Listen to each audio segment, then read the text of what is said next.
Mr. Secretary, when using your definition of DEI, I think there's only one individual at the Pentagon right now who got his job based on that merit, and that is you, and you got it because of sucking up your boss. This may look like a heated exchange between a lawmaker and a cabinet official, but it's actually a stress test for how civilian control of the military is supposed to work.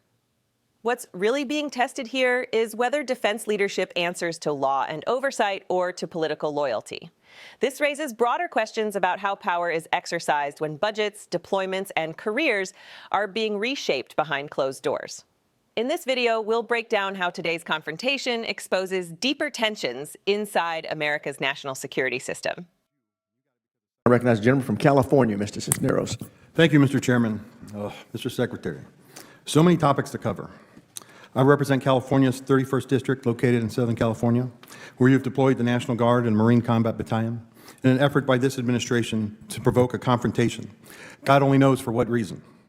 As my colleague from Tennessee mentioned, the military has been activated before by the president, but let's tell the whole story.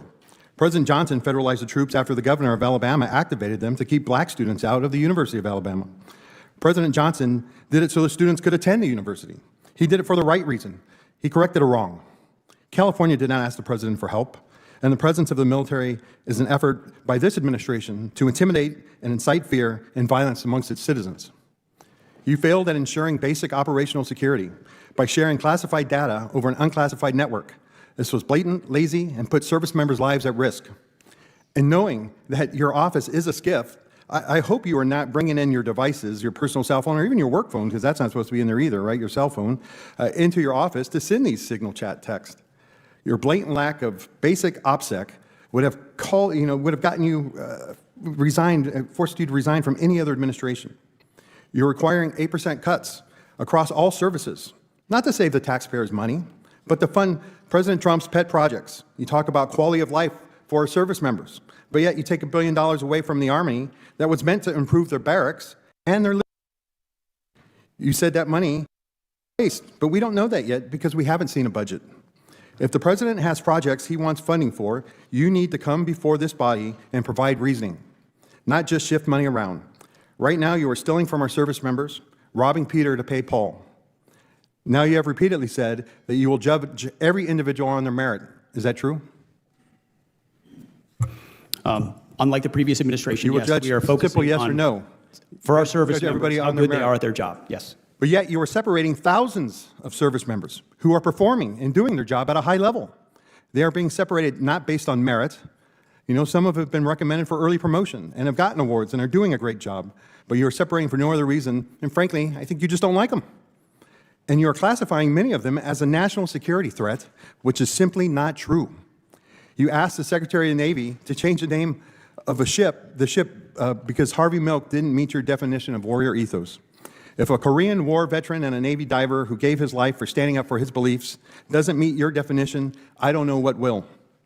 You keep talking about recruiting, but let's face the facts here, right? Recruiting started improving before President Trump even came into office, and the reason that changed was because of the investment that was put into recruiting. Now, I was at the Pentagon at the time, and I know how much we invested in it, and I know how much of the services.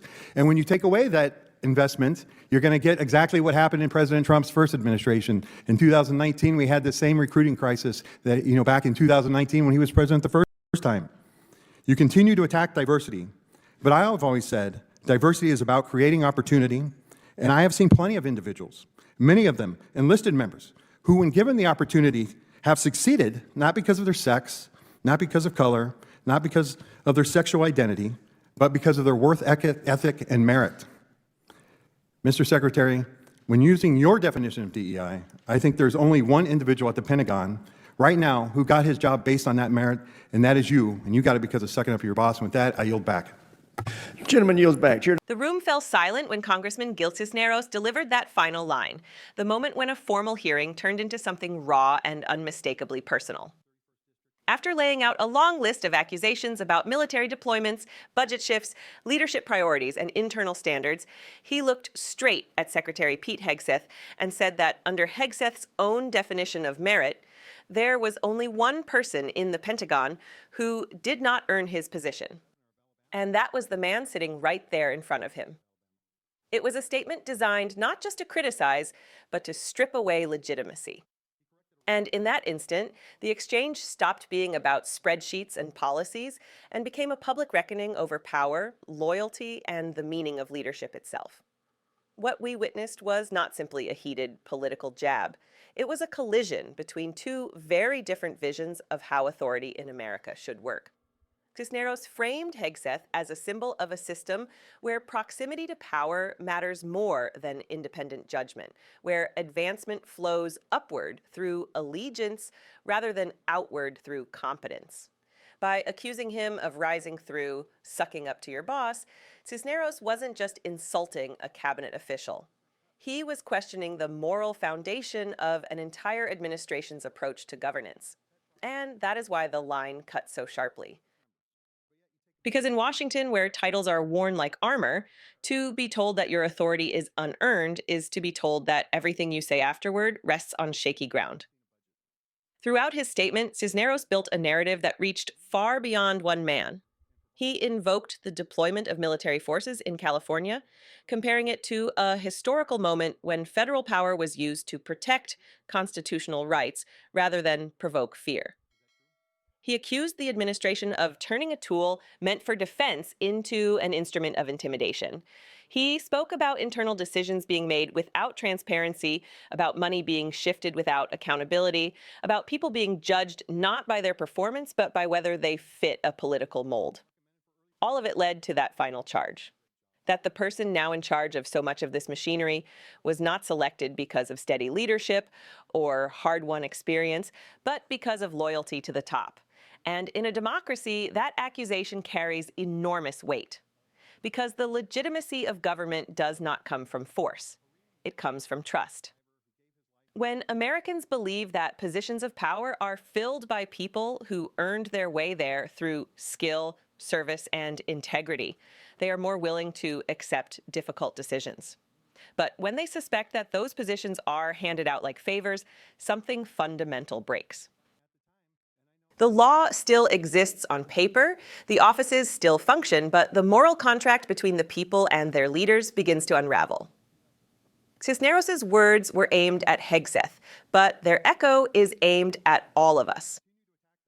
They force a question that every democracy must confront sooner or later. Do we live under a system of merit or under a system of loyalty? In the former, disagreement is tolerated because competence is valued.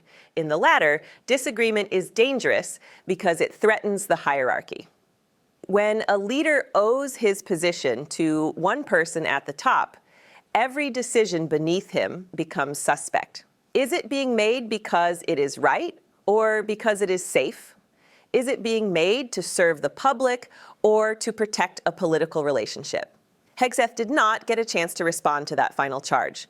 The gavel moved on, the cameras shifted, but the accusation lingered in the air like a challenge that cannot simply be ignored, because the Secretary of Defense is not just another political figure.